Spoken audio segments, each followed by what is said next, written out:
Merhabalar, kanalıma, videoma hoş geldiniz arkadaşlar.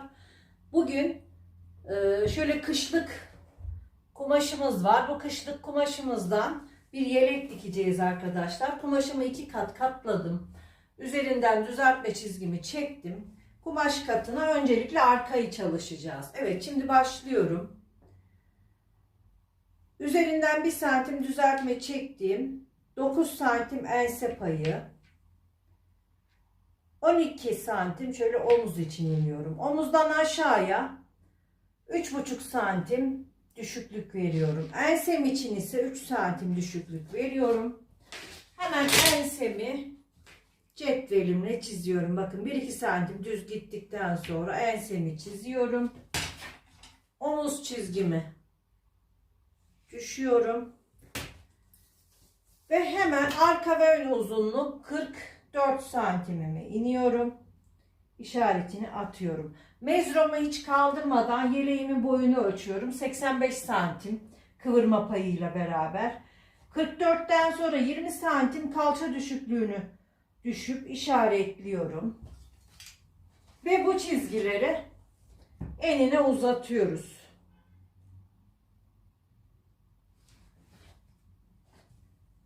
Bel, kalça. Şimdi burada hemen omuz başından 44'ü 2'ye bölüyorum. 22 santim. 2 santimde düşme yapıyorum. Şöyle 24 santim. Burası göğüs hattımız, beden hattımız, göğüs ölçümüzü, yani beden ölçümüzü yerleştireceğimiz yer. Kol evinden aşağıya tutuyorum. Şöyle 20 santim geliyor. Öncelikle göğüs ölçümü yerleştiriyorum. Göğüs bölü 4 yapıyorum. Ve 2 santim pay veriyorum yeleğim için. 29. Belde 1 santim otursun istiyorum. Şöyle 28'den alıyorum. Kalça için ise kalça bölü 4 yapıp 2 santim veriyorum ve 32 santimden yeleğimi çiziyorum. Şimdi buraları kapatıyoruz ama öncelikle kol evimizi yerleştireceğiz. Kol evimizi şöyle bir ölçüyorum, bakıyorum. Kol evimiz yeterli geliyor mu? Evet, kol evimiz gayet güzel geliyor.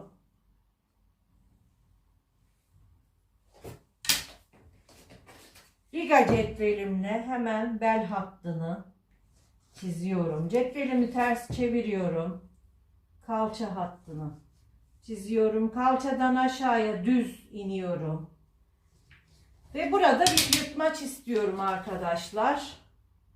Şöyle 2 santimden yırtmaç payımızı veriyoruz. Burayı düz bir şekilde çiziyoruz. Şimdi arka bedenimi kesiyorum.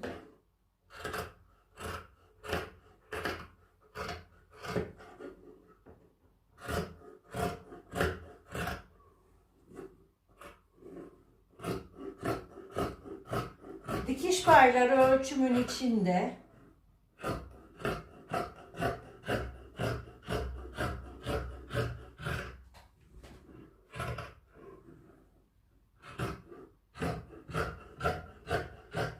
Evet arkadaşlar, arka yeleğimiz çıktı. Şimdi hemen kumaşımı alıyorum.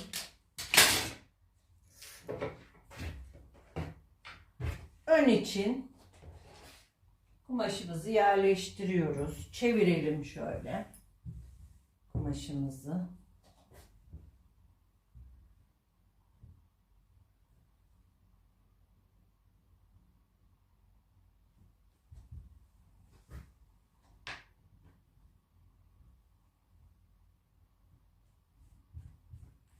Kumaşımı şöyle olabildiğince kenara yerleştiriyorum. Evet. Şimdi bakıyorum burada ne kadar kaldı.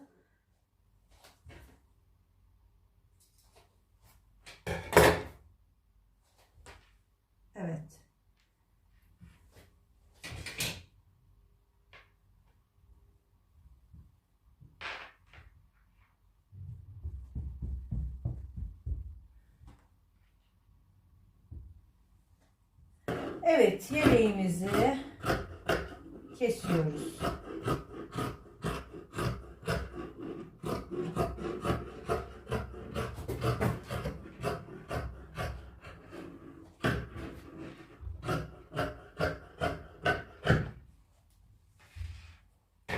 Şimdi arka bedenimi kaldırıyorum. Ön için yapmam gereken değişiklikleri yapacağım arkadaşlar. Yakamızı şu şekilde omuz başından aşağıya 26 santim açıyoruz. Hemen şöyle cetvelimle yakamı açıyorum.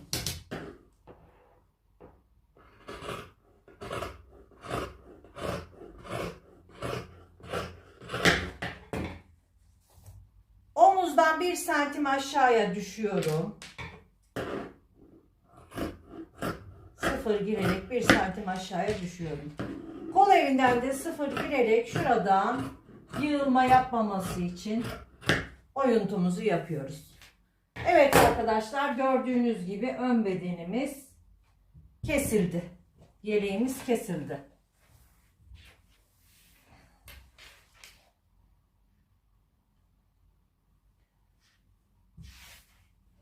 Yeleğimizi şu şekilde dikeceğiz arkadaşlar. Evet. Ön bedenimi kaldırıyorum. Arka ense için pervaz keseceğim. Ensemize pervaz takacağız çünkü.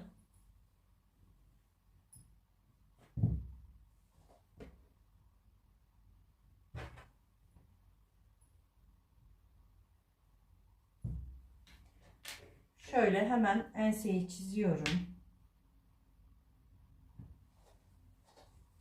Ve buradan şöyle 7 santim pervaz yapıyorum.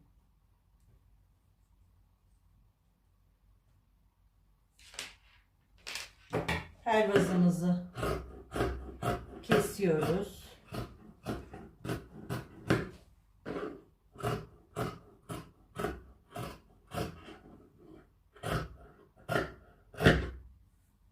Pervazımız kesildi. Yeleğime ben cep yapmak istiyorum arkadaşlar. Üstten cep dikmek istiyorum. Şöyle bakıyorum kumaşıma.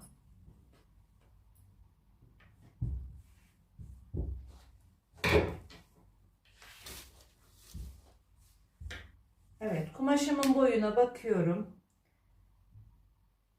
Şöyle 22 santim boyunda.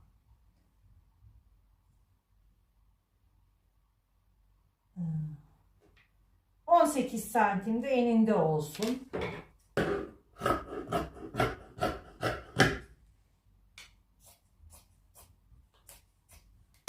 Evet arkadaşlar. Şuradan düzeltmemizi yapalım.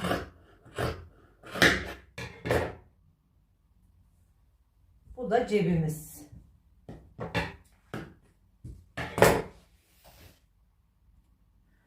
Öncelikle arka bedene ense pervazımızı iğneledik. Böyle dikeceğiz arkadaşlar. İğnelediğimiz ense pervazımızdan dikmeye başlıyoruz.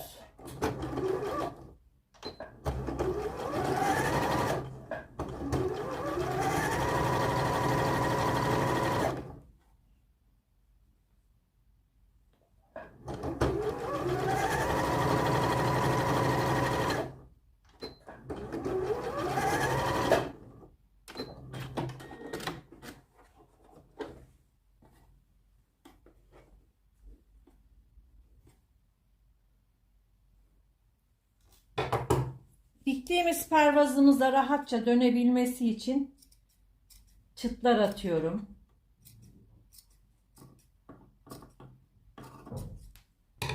Pervazımıza cima dikişi atıyoruz. Fazlalıkları pervaza doğru yatırıyorum.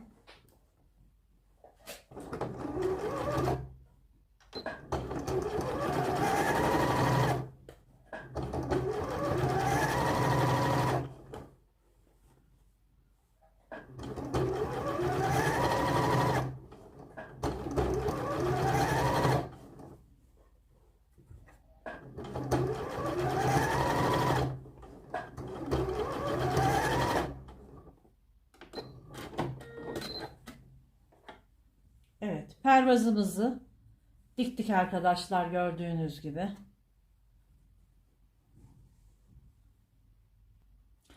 Yeleğimizin klapasını şöyle düz yüzünü çevirerek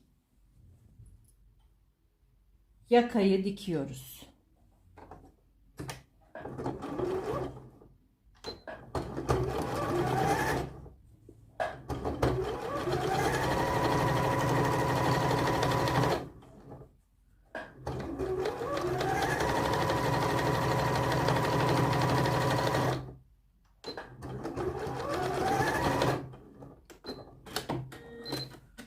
Evet. Şu şekilde çeviriyoruz arkadaşlar. Yakamızı da temizlemiş olduk. Gördüğünüz gibi.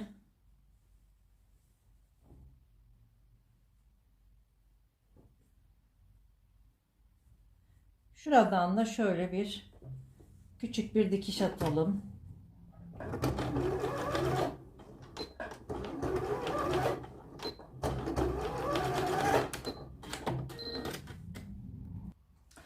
Evet arkadaşlar, cep yeri için şöyle bir çizgi çizdim. Bakın, omuzdan tuttum, 49 santimden dümdüz çizdim. Yandan içeriye şöyle göz kararı 8 santim girdim. Ön ortasından da 7 santim olmuş. Cebimi böyle buraya iğneliyorum. Cebimin kapağını 2 santimden şu şekilde diktim kıvırarak. Şimdi bunu buraya iğneliyorum. Diğerini de aynı şekilde yapıp dikeceğim. Yeleğimizin cebini işaretlediğimiz yerden şöyle kıvırıyoruz ve dikiyoruz.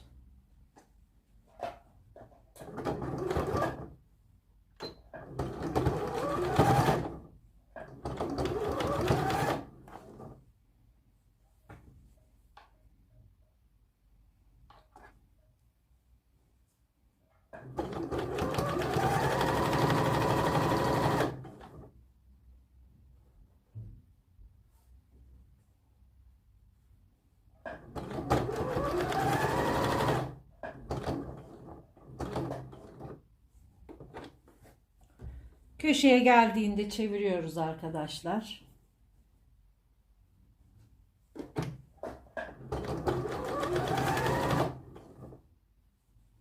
Ovarlığın dibinden hemen kıvırarak dikiyoruz.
Evet, cebimizi de diktik arkadaşlar.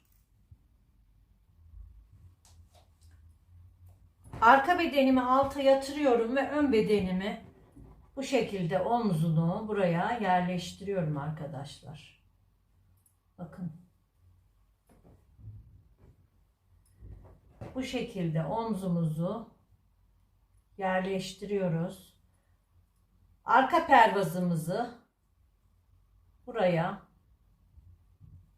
tutturuyoruz.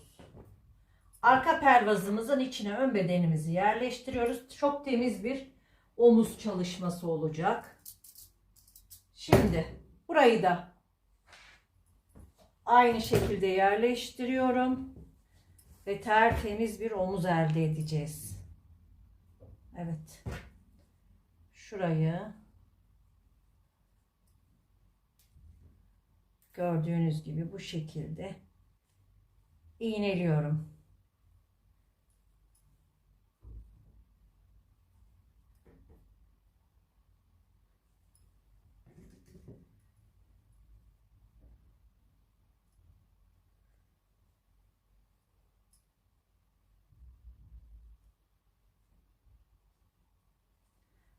Omuzları dikip geliyorum. Yeleğimizin kol evlerini kalın olduğu için bir yapmadım arkadaşlar. Kumaşımız kalın olduğu için. Kendinden overlock çekip çevirdim. Şimdi yanları kapatacağım. Yırtmaçları dikeceğim. Daha önceki videolarımda yırtmaç videosu var arkadaşlar. Şimdi ben yeleğimi bitirip geliyorum. Evet arkadaşlar, yeleğimizin yırtmaçlarını da diktik. Yeleğimiz ilik ve düğmesi kaldı arkadaşlar. İlik düğme için şuradan bir tane işaret alıyorum. Ve 10 santim arayla şöyle 3 4 tane düğme dikeceğim arkadaşlar. Evet, şöyle 10'ar santim arayla işaretlerimizi aldık. Ve 4 tane düğme dikmeyi planlıyorum. Şimdi iliğimi açıp düğmemi dikeceğim. Yeleğimin bitmiş haliyle geliyorum. 46-48 beden uyumlu yeleğimiz bitti arkadaşlar. Beğeni ve yorumları unutmayalım. Hoşça kalın, sağlıkla kalın.